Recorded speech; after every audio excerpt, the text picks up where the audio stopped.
오늘은 우리가 사사기 33번째 시간으로 하나님께 바쳐진 나실인이라는 제목으로 같이 말씀을 나누도록 하겠습니다. 오늘부터 이스라엘의 마지막 사사, 이 사사기에 나오는 마지막 사사 삼손의 이야기가 시작됩니다. 오늘 시작이 이스라엘 자손이 다시 그렇게 시작하고 있습니다. 끊임없이 이스라엘 백성들은 다시 범죄합니다. 그러면 하나님은 또 일하시죠. 사사기의 반복이 그거였어요. 다시와 또, 다시 범죄하면 하나님은 또 일하셔서 이스라엘 백성들을 이방인의 손에 넘겨주신다. 그리고 그들로 하여금 이스라엘 백성들이 고통과 괴로움을 겪게 하신다. 그래서 오늘 본문에도 보면 하나님께서 이스라엘이 다시 여호와의 목전에 악을 행했다.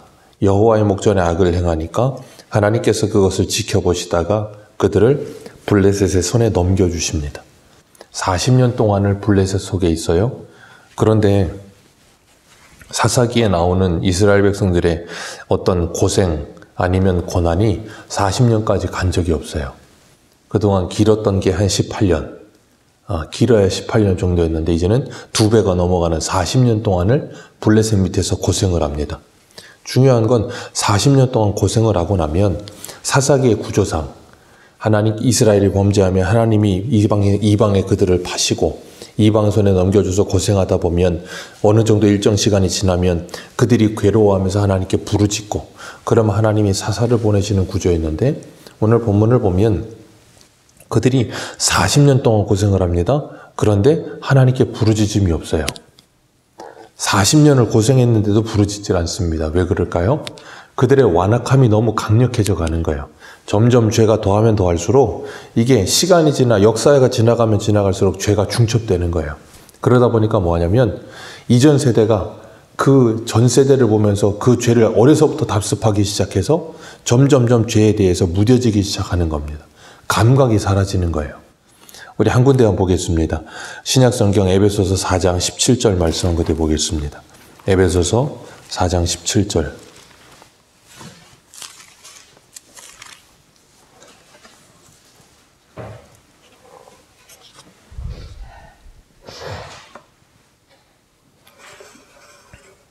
에베소서 4장 17절에서 19절까지 보겠습니다. 같이 읽습니다. 시작. 그러므로 내가 이것을 말하며 주 안에서 증언하노니 이제부터 너희는 이방인이 그 마음에 허망한 것으로 행함같이 행하지 말라. 그들의 총명이 어두워지고 그들 가운데 있는 무지함과 그들의 마음이 굳어짐으로 말미암아 하나님의 생명에서 떠나 있도다. 그들이 감각 없는 자 되어 자신을 방탕에 방임하여 모든 더러운 것을 욕심으로 행하되. 아멘. 여기 보면 사도 바울이 말하는 게 뭐예요? 이방인이 그 마음에 허망한 것을 행함같이 행하지 말아라. 그게 뭐래요? 총명이 어두워지고 무지해져서 그들의 마음이 굳어져 버리고 그래서 뭐 했어요? 감각 없는 자가 됐어요. 마음이 굳어져 버려서 감각 없는 자가 되었다. 그래서 스스로를 방탕에다가 방임을 하는 거예요. 그래서 허랑방탕한 삶을 살아가는데도 불구하고 그걸 괴로워하거나 더러워하거나 비참해하지 않는 거예요. 왜? 감각이 없어요. 죄에 대한 감각이 사라져 버리는 겁니다. 쉽게 말하면 마비가 돼버린 거죠. 그리고 나니까 뭐예요? 온갖 방탕한 일을 행하면서도 그것이 죄다, 악하다라는 생각을 하지 못하고 그것을 즐기는 삶까지 가는 거예요. 그러니까 이스라엘 백성들이 지금 40년 동안 블레셋 밑에서 뭐 하겠어요? 이렇게 고생도 하고 힘든 일도 있지만 사람이 고생하고 힘든 일만 있겠습니까? 그렇지 않겠죠. 분명히 고생하고 힘든 일 가운데도 그들 스스로가 뭔가 즐거울 거리가 있을 것이고 그 블레셋 사람들과 똑같은 삶을 살면서 그 악에 대한 익숙함이 있을 것이고 그러다 보니까 그 죄악이 더 이상 죄악으로 느껴지지 않는 것들이 많아지는 거예요. 우리도 그러잖아요. 어떤 고약한 냄새가 나면 그 냄새에 처음에는 그것이 너무나도 막격하고 고약하지만 그것이 계속되다 보면 이 코도 익숙해집니다. 그 코도 익숙해져서 그 냄새가 별로 나질 않아요. 그래서 우리가 집안에 보면 애완견들 키우는데 가보면은 주인들은 냄새를 못 맡아요. 근데 이렇게 새로 간 사람들은 그 냄새가 나잖아요. 개 키우는 냄새 아니면 짐승 키우는 냄새가 난단 말이에요. 근데 거기 원래 사는 사람은 그 냄새가 익숙해져서 나질 않아요. 그런 것처럼 하나님께서 이스라엘 백성들이 하나님 앞에 하나님을 떠나서 여호와의 목전에 악을 행하고 그것이 40년이 지나가는데 그들이 하나님께 부르짖지 않았다. 이미 그들은 죄에 익숙해진 겁니다. 죄의 감각이 없어지는 거예요. 그런 상태에서 하나님께서 설화 땅의 단지파 중에서 마노아라고 하는 사람 집에 그 아내가 임신을 하지 못하는 상태에 있었어요. 그 임신하지 못하는 상태에 있는 그 여인에게 하나님의 사자가 찾아가서 뭐라 그래요? 네가 임신하지 못하고 출산하지 못했으나 이제 임신의 아들을 낳을 거다. 임신의 아들을 낳을 건데 포도주나 독주 마시지 말고 부정한 것도 먹지 말아라. 그리고 아들을 낳으면 머리에 삭도를 대지 마라. 그는 태어나면서부터 죽을 때까지 하나님께 바쳐진 나시린이 될 것이다. 그리고 그가 블레셋 사람을, 이스라엘 백성을 블레셋 사람의 손에서 구원하기 시작할 것이다. 그렇게 말을 해주고 갔어요. 근데 거기 여인이 혼자 있었던 거예요. 그러니까 그 남편 마노아가 거기 없었습니다. 그러니까 여인이 얼마나 두려웠겠어요. 갑자기 하나님의 사자가 이 사람의 모습으로 왔겠지요.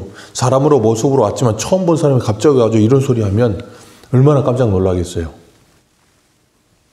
그러니까 그런 상태에서 자기 남편에게 이야기를 하는 거예요. 자기 남편에게 어떤 사람이 왔는데 하나님의 사자와 같은 용모를 가졌는데 나한테 와서 이런 일을 하더라. 근데 내가 뭐라고 하지도 못하고 겁나가지고 두려워했다. 그러니까 마노아가 그 말을 듣고 하나님께 기도를 해요.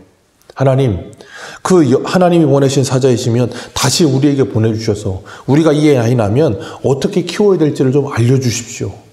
그래도 참 마노아가 믿음이 좋았던 사람인 것 같아요. 보통의 부모라면 자식 낳으면 어떻게 키우냐면 자기 마음대로 키우려고 합니다. 자기 생각대로 키우려고 해요. 하나님께 이 아이를 어떻게 키워야 되는지 기도하지 않습니다. 이 아이를 어떻게 키워야 하나님의 자녀로 키울 수 있을까? 어떻게 키워야 정말 하나의 신앙에 성숙한 성도로 키울 수 있을까 생각하지 않고 그냥 이 아이를 내 생각과 내 계획대로 세상의 사람들이 생각하는 그런 가치관대로 이 아이를 키우는 경우가 많은데 마노아는 그렇게 하지 않고 하나님께 기도를 해요. 참 복된 거지요. 근데 여기 보면 이 사람이 이스라엘 블레셋 사람의 손에서 이스라엘을 구원하기 시작할 것이다. 그러면서 하나님께서 태어나면서부터 구별된 나시린으로 이 삼손을 하나님께서 택하시고 그를 사사로 세우시겠다는 거예요.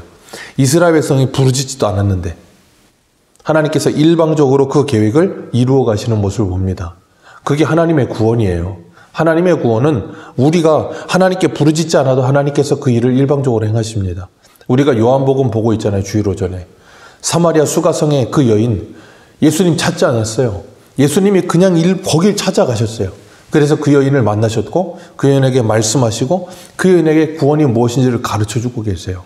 내가 바로 크다. 내가 바로 그 그리스도다라고 가르쳐 주시잖아요. 그런 것처럼 주님께서 찾아오셔서 이 마노아와 마노아의 부인에게 이스라엘을 구원할 사사가 그 여인의 몸에서 태어날 것이다. 그렇게 말씀하세요. 원래 임신 못하던 여인이라니까요. 불가능한 여인이었어요. 그런데 그 여인에게 아이가 태어나게 할 거래요. 성경엔 그런 일들이 꽤 많이 나옵니다. 누가복음 1장에도 보면 사가랴의 아내 엘리사벳이 둘 다 나이가 많아서 아이를 못 낳을 상태였어요. 아이도 없었고. 그런데 하나님의 천사 가브리엘이 와가지고 이야기해 주는 거예요. 누가복음 1장 15절에 보면 그가 주 앞에 큰 자가 되어 포도주나 독주와 독한 술을 마시지 아니하며 모태에서부터 성령이 충만함을 받아 이스라엘의 자손을 주 곧 그들의 하나님께로 많이 돌아오게 하겠습니다. 세례 요한이 태어나기도 전에 엘리사벳에게 하나님의 천사 가브리엘이 와서 그 세례 요한에 대해서 설명해 준 거예요. 오늘 삼손에게 했던 말과 비슷하죠. 포도주와 독주를 마시지 아니하며 왜요? 태어나면서부터 나시린으로. 그래서 그 태에서부터 하나님의 성령의 충만함을 받을 거라는 거예요. 그래서 마리아가 왔을 때 세례 요한이 태에서부터 막 요동하잖아요. 춤추고. 그렇게 하나님께서 말도 안 되는 일을 통해서 이 역사를 이루시는 거예요. 그러니까 이 소라 땅에 있는 마노아의 아내 자식이 없습니다. 아이도 임신할 수 없습니다. 없는 상태에서 하나님이 뭐 하세요? 있음을 만들어내시는 거예요. 불가능을 가능하게 하시는 하나님. 구약에 보면 아브라함도 하나님께서 자식이 없는데 하나님께서 99세에 나타나셔서 뭐라 그러세요? 내가 내년에 이맘때 사라가 너에게 아들을 줄 것이다. 불가능한 일이죠. 아니 89세의 할머니가 어떻게 아이를 낳습니까? 불가능해요. 그런데 하나님께서 그렇게 하시겠다는 거예요. 그들이 정말로 그 사라가 아이를 잉태하여 출산하게 되는 거예요. 그리고 그 이삭을 뭐라 그래요? 믿음의 후손이라고 부르잖아요. 언약의 후손이라고.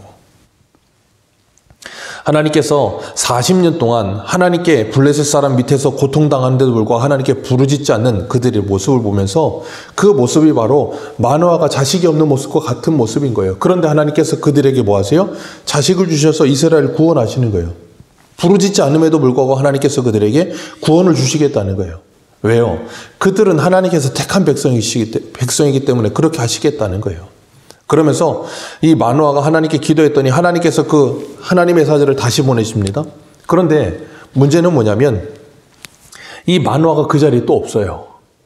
그 여인이 밭에서 일하다가 갑자기 하나님의 사자가 오니까 얼마나 또 놀라겠어요. 그래갖고 얼른 가서 남편을 불러옵니다. 그랬더니 하나님의 사자가 거기 지켜서고 있다가 이 마노아를 만나는 거예요. 그리고 마노아가 와서 뭐라 그래요? 이 8절 말씀 같이 읽겠어요. 8절이 아니고 11절 같이 보겠습니까? 11절하고 12절입니다. 시작. 마노아가 일어나 아내를 따라가 그 사람에게 이르러 그에게 묻되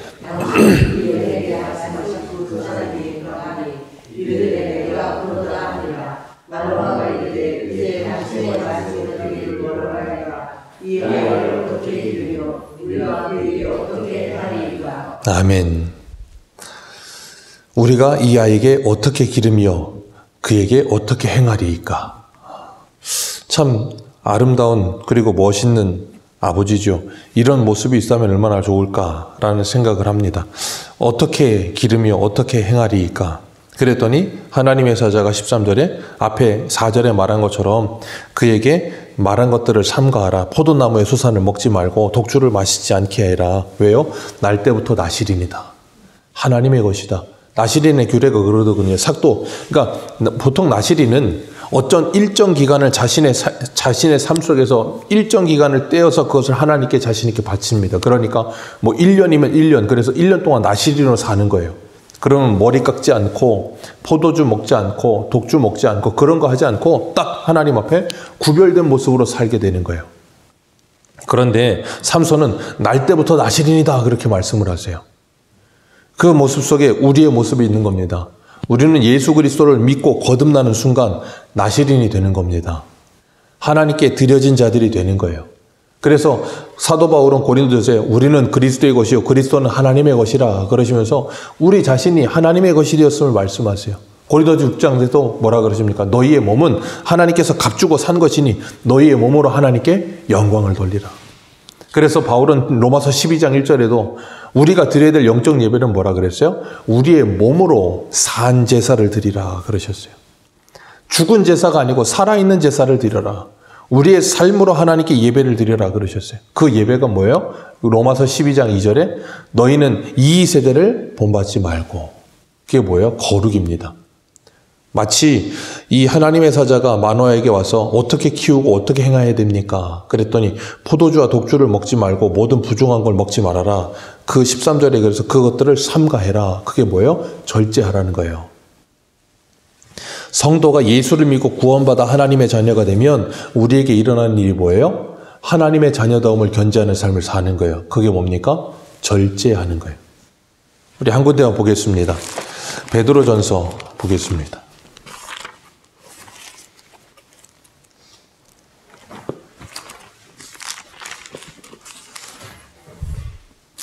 베드로전서 4장.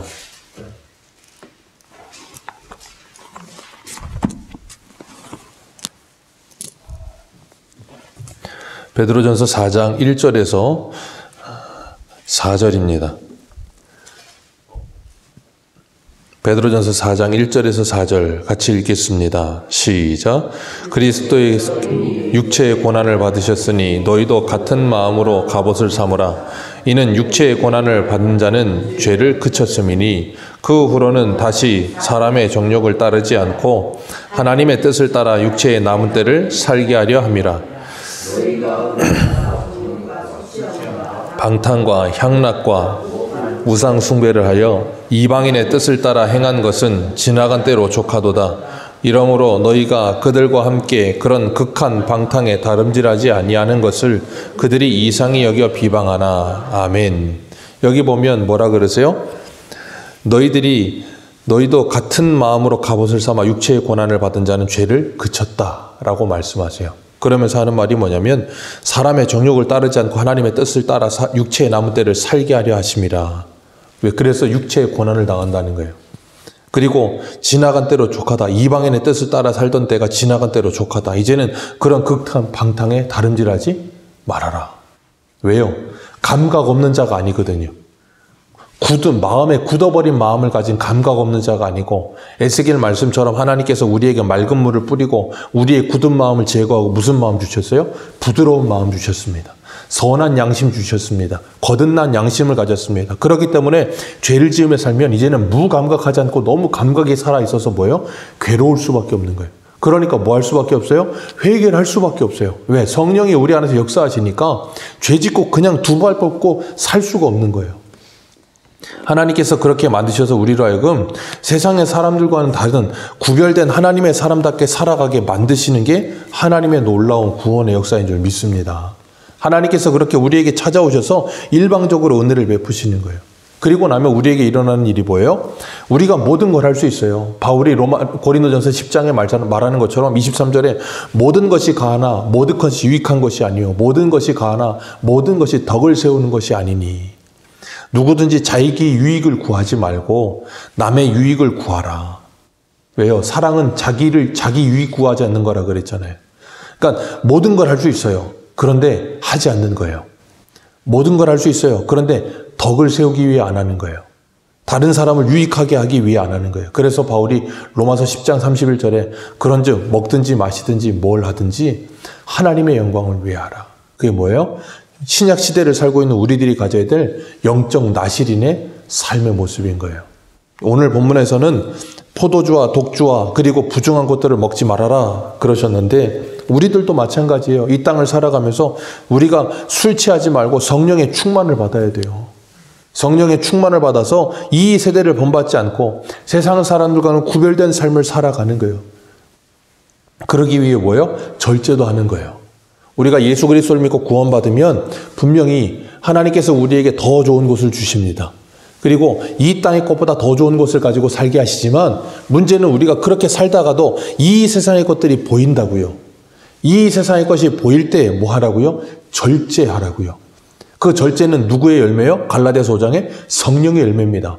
그러니까 우리가 하나님의 은혜로 말미암아 이 세상에서 하나님의 나라를 소망하며 살다가도 그 은혜가 떨어져서 나도 모르게 이 세상의 것이 눈에 보일 때 그때 뭐 하라고요? 기도하면서 성령의 열매인 절제가 우리 안에서 맺혀지도록 기도하면서 이 세대를 본받지 않고 지나간 때로 족한 줄 알고 이제는 뭐예요? 그 하나님의 말씀을 따라 살기 위해 몸부림치는 삶을 사는 거예요. 하나님께서 우리에게 그렇게 살아가도록 끊임없이 우리를 이끌어 가십니다. 그래서 빌립보서 2장 12절에 이런 말씀하세요. 그러므로 나의 사랑하는 자들아 너희가 나 있을 때뿐 아니라 더욱 지금 나 없을 때에도 항상 복종하여 두렵고 떨림으로 너희의 구원을 이루라.